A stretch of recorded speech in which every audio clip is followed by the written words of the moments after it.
Boa noite, meus irmãos. Que a paz do Mestre Jesus esteja em nossos corações. Vamos continuar o estudo do Livro dos Espíritos a partir da questão 435. E nós ainda estamos tratando sobre o sonâmbulo. Qual que é o estado do sonâmbulo nesse conceito? É aquela possibilidade que algumas pessoas têm de em desdobramento, quer dizer, o espírito sai do corpo, convive com o meio ambiente espiritual ou à distância, porque não há limitações, como nós já vimos em questões anteriores, e consegue transmitir através do corpo as suas impressões. Então, é como se fosse um transe naquele momento.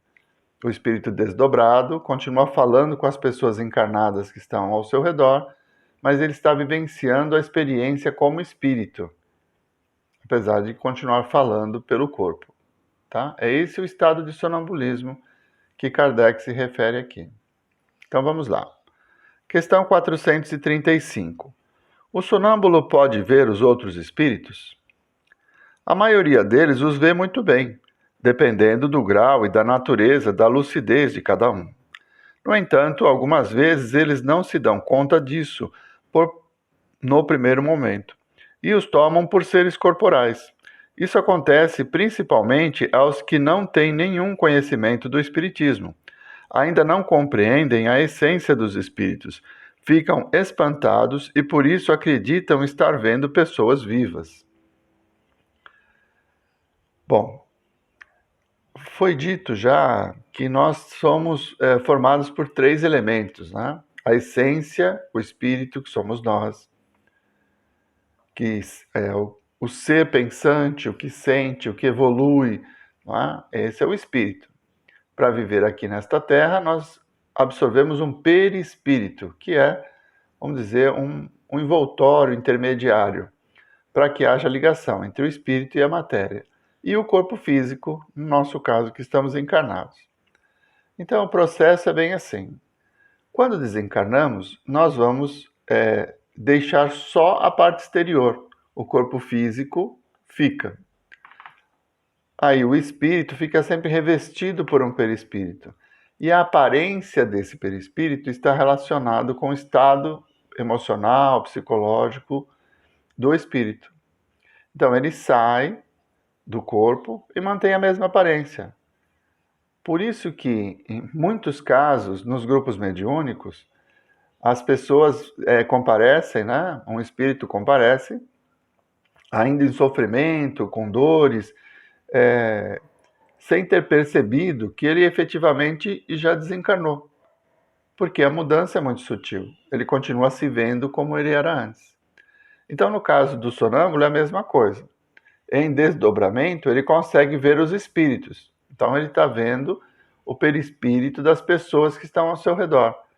E quando não tem esse conhecimento, ele pode até acreditar que está vendo pessoas encarnadas, porque não há diferença na aparência. Às vezes a gente fica com aquela ideia que o fantasma ele vem meio transparente ou uma mancha branca, e não é assim.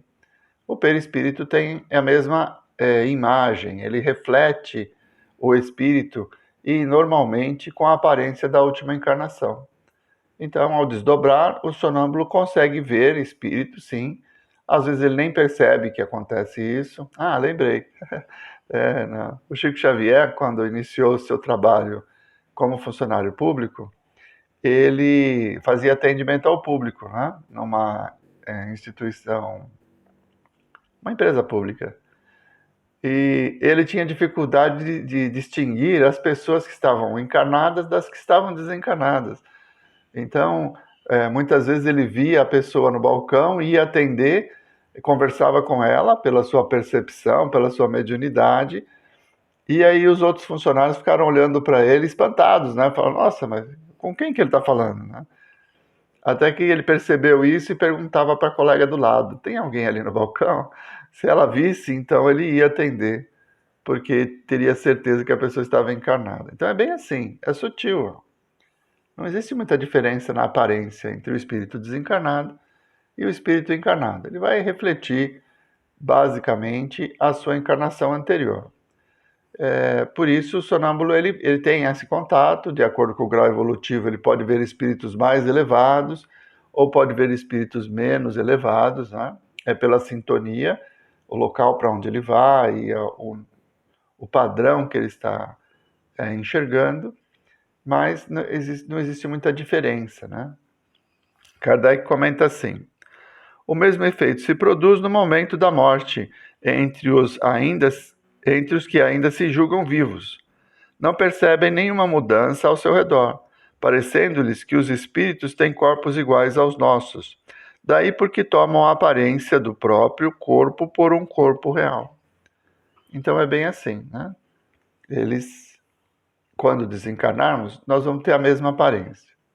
Se nós estivermos serenos, tranquilos, conscientes do que aconteceu, essa serenidade vai refletir no nosso perispírito. Então, nós vamos ter uma aparência mais jovial, mais bonita, mais iluminada.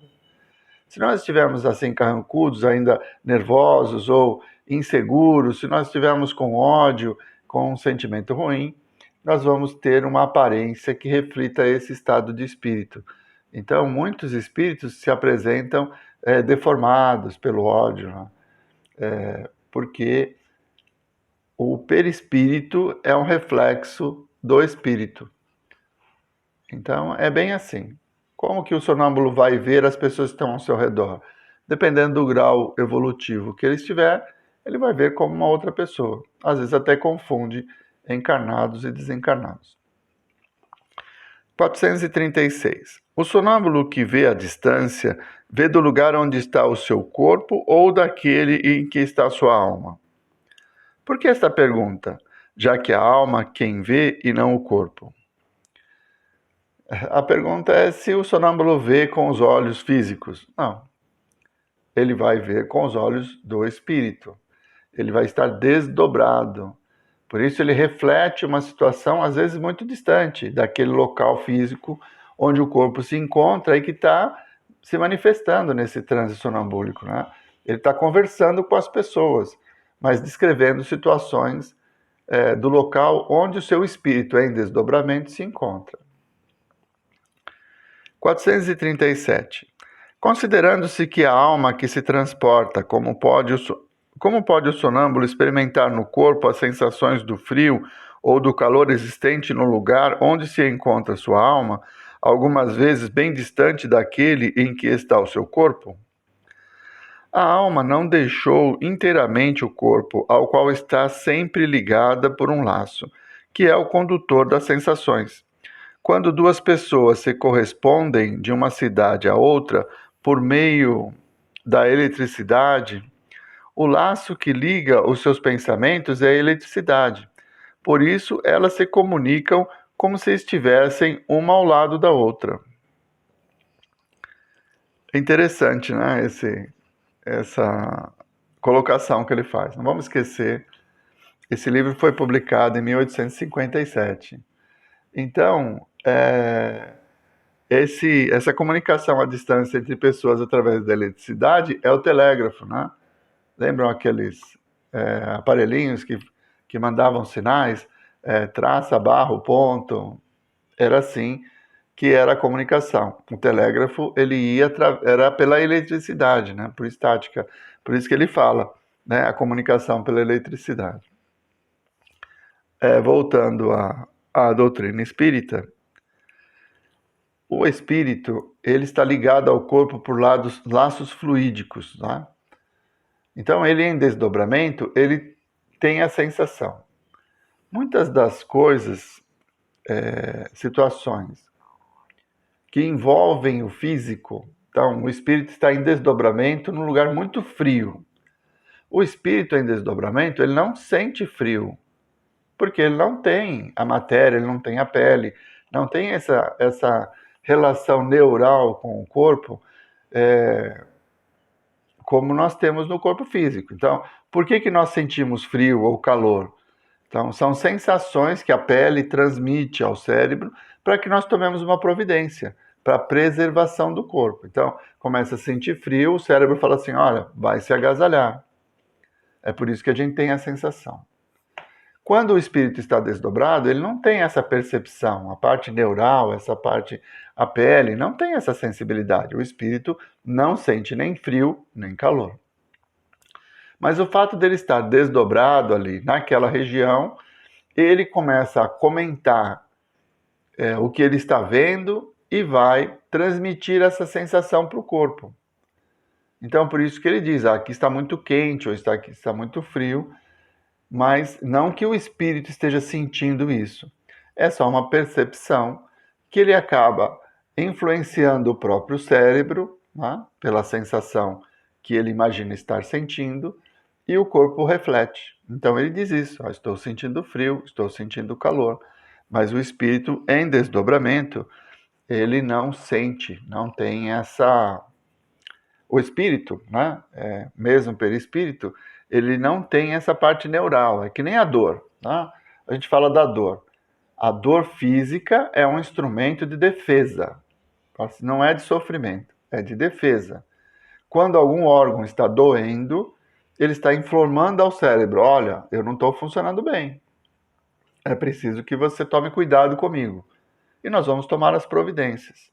Então a dor é um sinal físico, ele está relacionado com o corpo físico. O espírito não deveria sentir dor, mas ele sente. Por quê? Ele ainda tem todo o processo psicológico de se compreender como espírito.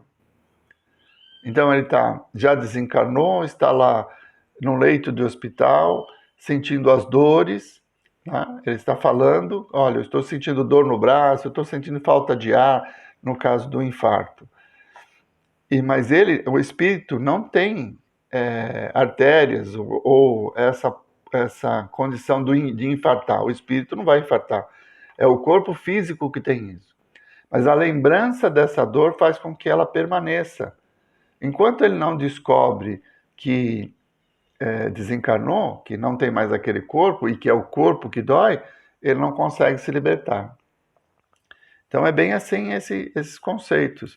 Mas no caso do sonâmbulo, que ele está em desdobramento, ele vai falando, refletindo e psicologicamente ele acaba manifestando essas sensações no corpo físico. Como o desencarnado ainda continua sentindo dor, apesar da origem da dor, que é a parte, os nervos, né, do corpo que fazem a ligação com o cérebro, não existirem mais. Então é uma dor psicológica. Vamos em frente. 438.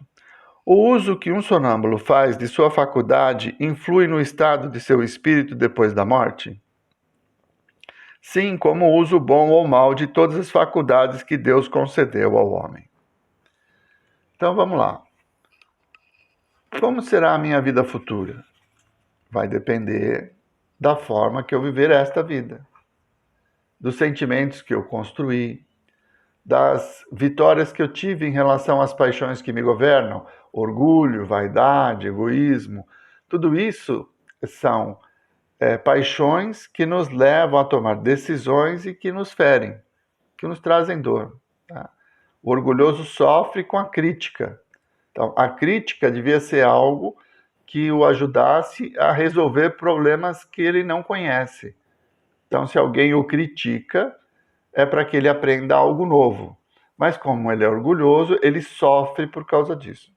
Então, toda essa relação que nós temos com as oportunidades que a misericórdia de Deus nos oferece, é que vai nos oferecer uma condição melhor, né, no pós-vida ou não. O sonambulismo, essa capacidade de desdobramento consciente, né, quer dizer, o espírito sai, vai vivenciar a vida de espírito e continua se comunicando na vigília, né, com pessoas encarnadas, essa ferramenta ela pode ser utilizada de uma forma positiva, ajudando pessoas. Ou ela pode ser explorada, né, como um exemplo bem assim, como se fosse uma atração de circo. E aí a pessoa se utiliza desse instrumento para ganhar dinheiro. Então, tudo que está relacionado com a nossa felicidade passa pela parte moral. Quanto mais próximos da lei de Deus, de amor, de caridade, de respeito ao próximo, mais felizes nós seremos. Quanto mais nós nos afastamos dela, na exploração, no orgulho, no desejo de levar vantagem, mais nós nos afastamos da lei. Então, é claro que o instrumento, ele é como uma faca. Você tem a faca que você pode fazer belos cortes na carne, fazer churrasco, cortar o pão e trabalhar através dela. Ou você pode usá-la como um instrumento de agressão. A decisão que nós tomamos em relação ao instrumento que nos foi oferecido é que vai determinar se nós estamos evoluindo ou não. Muito bem. Na próxima semana, nós retomaremos a partir da questão 439 e vamos falar do estado de êxtase, que é um fenômeno de concentração muito parecido com o sonambulismo, que está relacionado com essa possibilidade da pessoa encarnada vivenciar experiências no plano espiritual. Tá? Então, a partir da semana que vem, a questão 439. Vamos à nossa prece? Mestre Jesus, nós vos agradecemos, Senhor, por mais esses momentos em que pudemos ter convosco, pelos conhecimentos adquiridos nessa difícil compreensão entre o plano espiritual e o plano material, mas que aos poucos, Senhor, possamos nos ver como espíritos imortais nas experiências que a misericórdia do Pai nos oferece. Que as vossas bênçãos possam nos fortalecer, nos tornar pessoas cada dia melhores. Muito obrigado, Mestre Jesus. Muito obrigado, meus irmãos. Uma boa noite a todos.